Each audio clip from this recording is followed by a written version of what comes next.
Welcome back to New Rockstars. I'm Erik Voss, and in Rick and Morty Season 4, Episode 2, stealing a shy pooper's crapper is enough to make you the king of shit. But if we were to dive a deeper layer into this potty humor, what is the real reason Rick is so sad at the end of this episode? Well, here to help you make mountains out of turds is Ricksplained, our Rick and Morty after show with hot takes about the hidden dark meanings of each episode that are definitely there, intended by the writers, not externally applied by over-analytical fanboys, just only perceptible if your IQ is high enough. Be sure to subscribe to our Ricksplained podcast feed, which broke into the top 40 of film and TV podcasts last week, guys, so let's get in the top 10, baby! Later this episode, I'm gonna sit down with some insiders from the show to discuss this episode, but first, we gotta talk about what I think is a deep, dark truth that this episode is hiding. I think Season 4, Episode 2, The Old Man in the Seat, tells us the truth about one of the longest-running mysteries of the series: what happened to Rick's ex-wife, Beth's mother, Diane. Now, the episode's title is The Old Man in the Seat, a reference to Ernest Hemingway's The Old Man in the Sea, about an elderly fisherman doggedly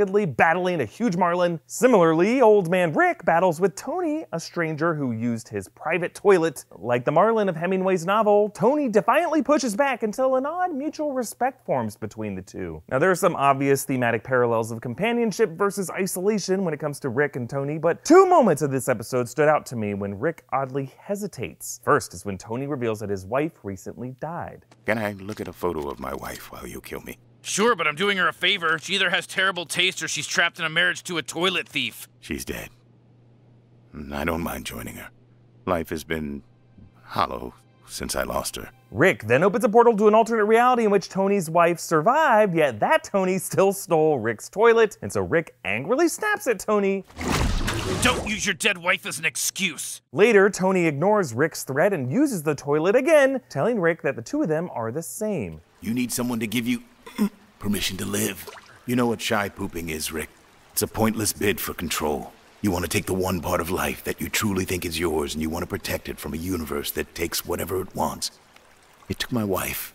It clearly took something from you. Again, Rick has a reaction to Tony's words. This time, Tony's implication that the universe took something from Rick. This, combined with Rick's anger at Tony using a dead wife as an excuse, suggests to me that Rick, like Tony, had something really dark go down with his wife, Diane. Now, the only time the series has shown us any version of Diane, it was in a false memory that Rick used to screw over the Federation in the Season 3 premiere. If you remember in that fake scenario, a bomb from another dimension killed Diane and Beth, so Rick invents the portal gun to move to a new reality to live with them. But again, it's all a lie. But you can alter anything you want about a totally fabricated origin story. But there have been other references to Rick's wife if you've been watching closely. At the end of the autoerotic assimilation episode, Beth says, "And I know I sound like Mom, but I can't sacrifice this whole family's safety just because I'm afraid you'll leave again." That episode ends pretty similarly to this one. Rick, alone, depressed, camera pulling away from him as he cries. And one of the few other times that Rick gets this emotional was in the Close Rick Counters of the Rick Kind episode,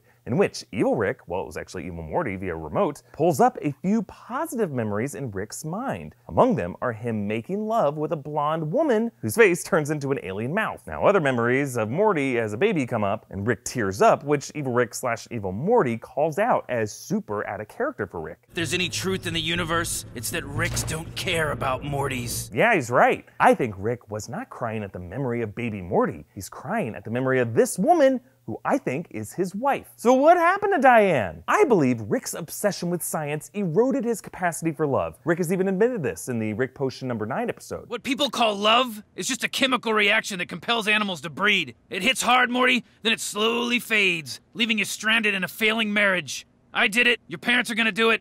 Break the cycle, Morty. Rise above. Focus on science. So of course Rick's marriage failed, but how exactly? Well, there was one more moment in this episode that caught my eye, when Rick projects Tony in his own toilet heaven after he rips open a bag of fluid, in which Rick is doing this to several other people.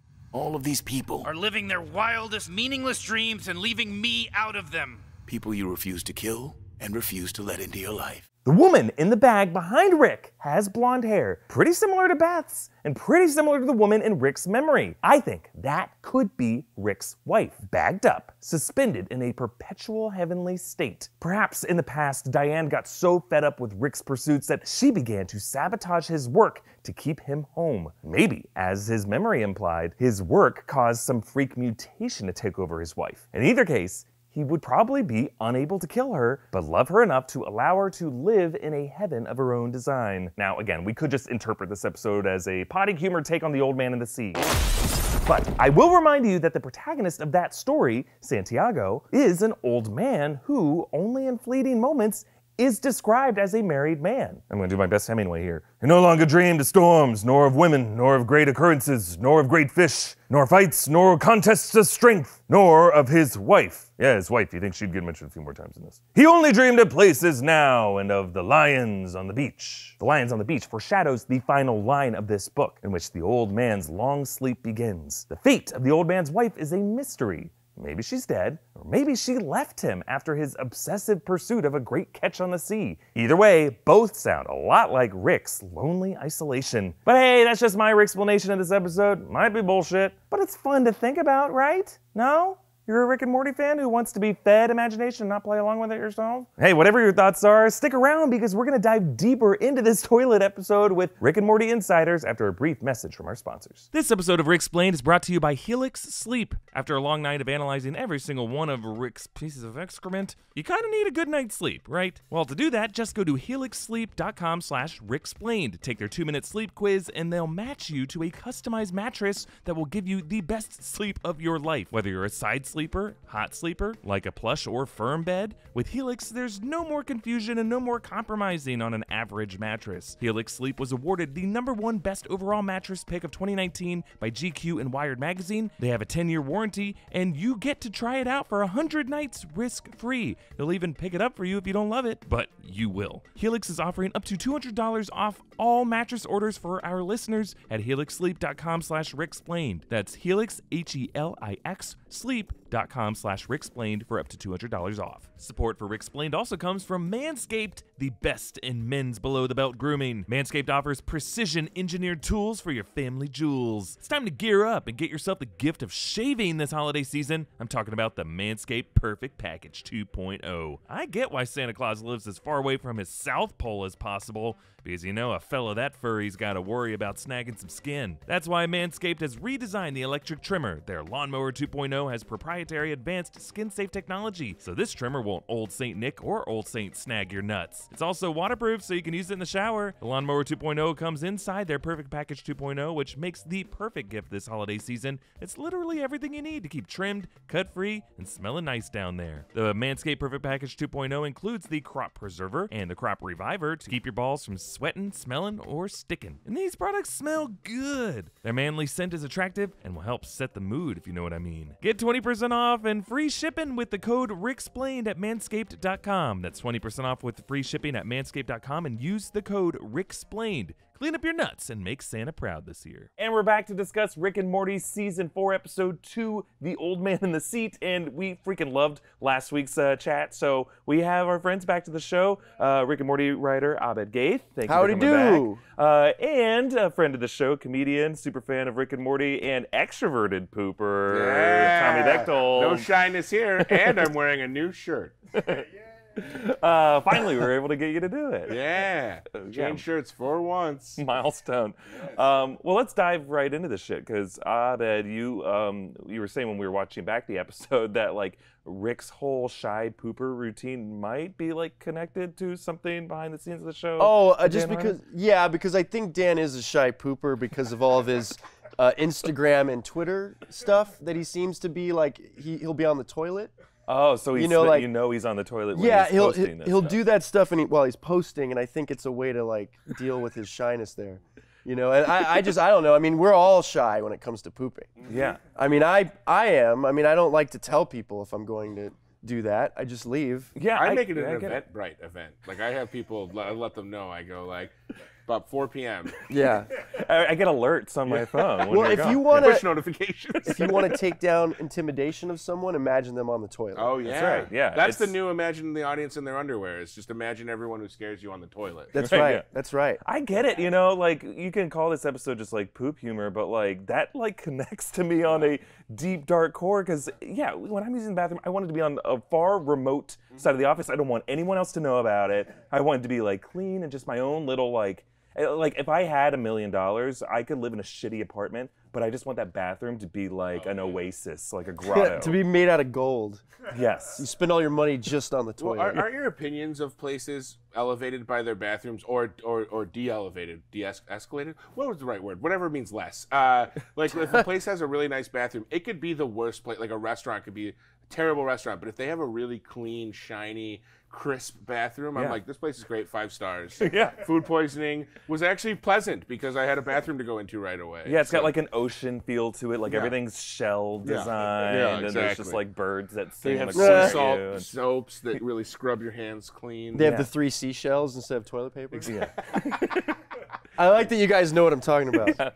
We all have had this like same dream for what we want our bathroom experience to be. So like, I think this is an episode that you could write off, and I think people who don't watch or like Rick and Morty are like, oh, it's like just shit humor. It's like that kind of humor. But like, no, I think, off-screen producer Zach was saying when we were chatting about this episode that you can do a dumb concept really smart, or you can do a smart concept really dumb. And I think this is an example of the former, of like what seems just like a dumb topic, but like they do it in a really smart human way. Like, I mean, how does Rick and Morty, how is it able to transcend that just kind of lowbrow humor, but do it in this smart? Well, in a way, because if you think about it, they never had Danny Tanner going off to take a shit. They never had Steve Urkel.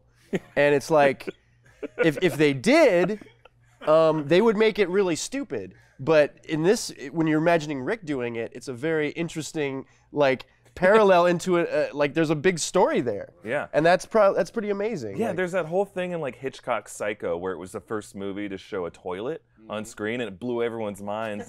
Because up until that point, sitcoms and movies, they never showed the inside of a bathroom. Yeah. They just Yeah. pretended like no one poops in is that really movies. true about Psycho? I feel like I've heard that somewhere. I mean, I could see back then people running out of the theaters like vomiting, Yeah. when they see a toilet. Like, that's worse than the shower scene. They Yeah. ran home and went into their bathrooms, and they opened the door, and they're like, "We have one too.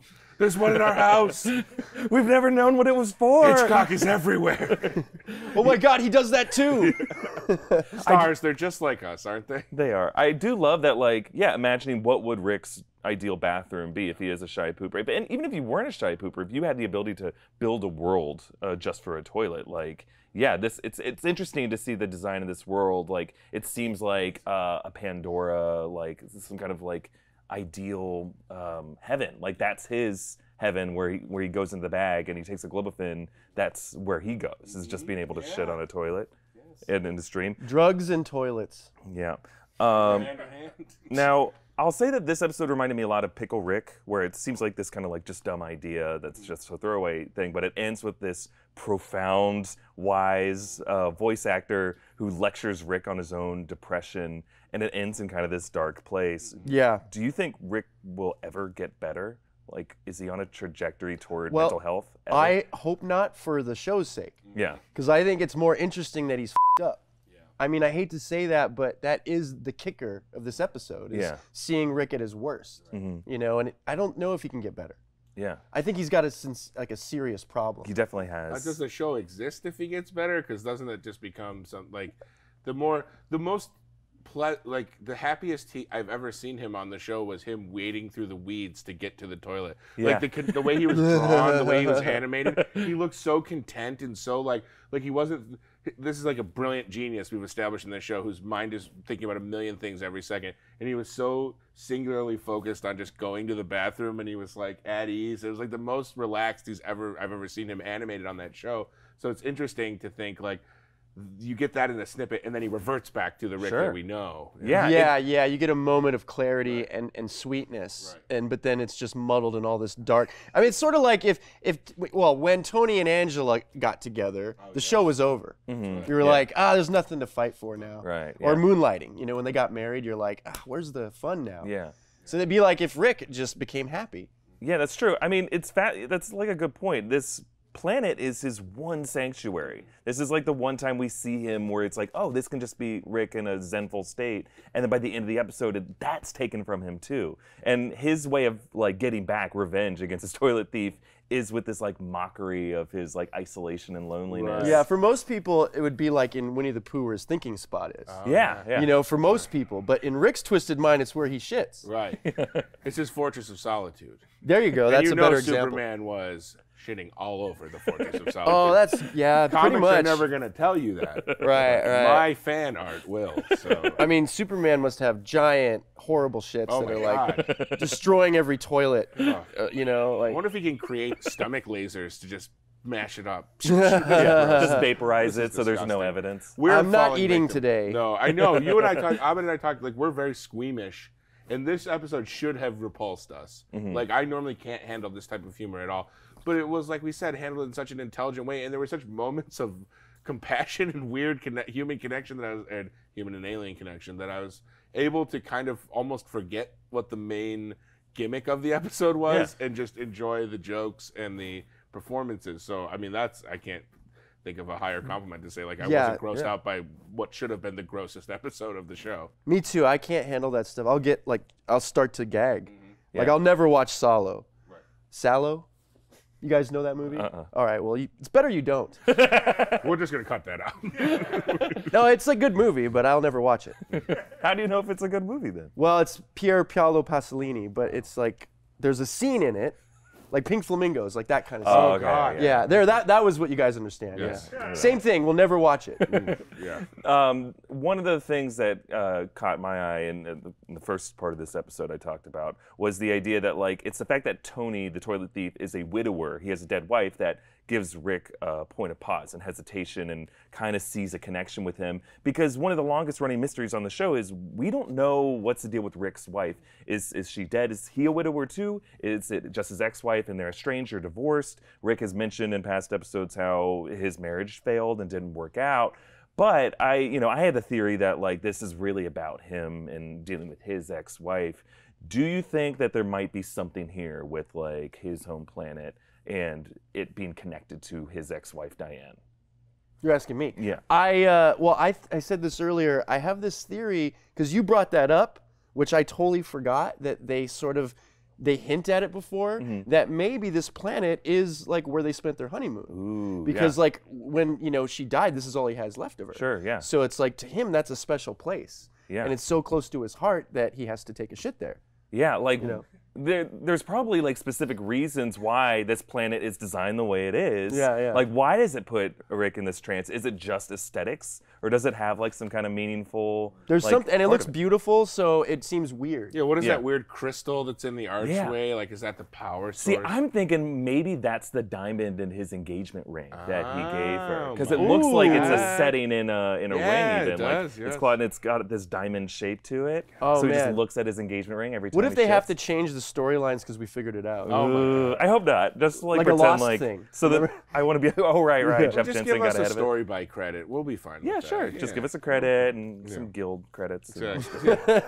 Or just, like, tell my parents that I'm not a complete failure. A phone call to my parents will actually suffice. I mean, it's not rocket science, but I mean, in our minds and how we like the show, that is a very interesting concept. Yeah. It makes a lot of sense. Yeah, Knowing Rick. I hope that we do get, like, more information about Diane, because, like, these clues have been interesting, and I think, like, it wouldn't be contrary to Rick's character to find out more of why his marriage failed and why he's so skeptical of Beth and Jerry's marriage. Well, we all know it's the drinking. Right. Well, I mean, that's that's a huge part clearly the problem. of it. Yeah. Yeah. Because the guy is super cynical in general. He doesn't believe in anything other than Or science. did whatever happened cause the drinking?